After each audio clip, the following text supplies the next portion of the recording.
Let's দুই go. কারণে নারীরা জাহান্নামে যাবে বেশি। বিশ্বনবী মেরাজ থেকে এসে বললেন, ইয়ামা আশারান নিসা, ও নারীরা তাসাদ্দাকনা, তোমরা বেশি বেশি সদকা করো, দান খয়রাত করো।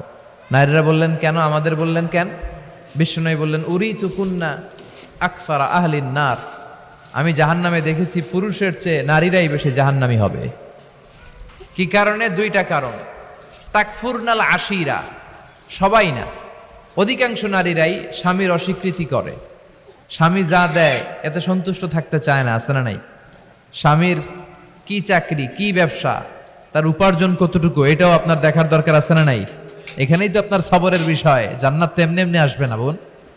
ঝগড়া লাগলে এক মহিলা আরেক মহিলাকে লানত দেয়। জুরির বোনেরা অবশ্য এগুলো দেয়টাই না। সুখ এটা দুঃখের পরেই থাকে। আল্লাহ সেটআপটা এভাবেই করেছেন। দুঃখ, কষ্ট, বিপদ আর পরীক্ষায় মুমিন ভয় পায় না, কারণ মুমিনের হারাবার কিছু নাই, ঠিক কিনা? আমাদের জীবনে যদি বিপদ নেমে আসে আমরা কি চিন্তিত হই? কথা বলেন। আমরা তখন সবর করি, কি করি? আর সবরে সওয়াব আছে না নাই? কারণ মুমিন জানে রাত যত গভীর হয় অন্ধ। দুই কারণে নারীরা জাহান্নামে যাবে বেশি। বিশ্বনবী মেরাজ থেকে এসে বললেন, ইয়ামা আশারান নিসা, ও নারীরা তাসাদ্দাকনা, তোমরা বেশি বেশি সদকা করো, দান খয়রাত করো।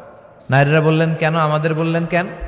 বিশ্বনবী বললেন, উরি তুকুন্না আকসারা আহলিন নার, আমি জাহান্নামে দেখেছি পুরুষের চেয়ে নারীরাই বেশি জাহান্নামী হবে। কি কারণে? দুইটা কারণ। তাকফুরনাল আশিরা, সবাই না, অধিকাংশ নারীরাই স্বামীর অস্বীকৃতি করে। স্বামী যা দেয় এতে সন্তুষ্ট থাকতে চায় না, আছে না নাই? স্বামীর কি চাকরি, কি ব্যবসা, তার উপার্জন কতটুকু, এটাও আপনার দেখার দরকার, আছে না নাই? এখানেই তো আপনার সবরের বিষয়। জান্নাত তো এমনি এমনি আসবে না বোন। ঝগড়া লাগলে এক মহিলা আরেক মহিলাকে লানত দেয়। জুরির বোনেরা অবশ্য এগুলো দেয়টাই না।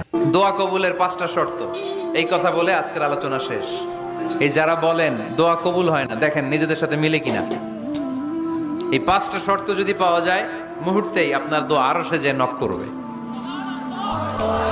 1 নাম্বার শর্ত, আকলুল হালাল, হালাল খাওয়া। কি খাওয়া? আমরা দুইটাই খাই, হালালও খাই, হারামও খাই।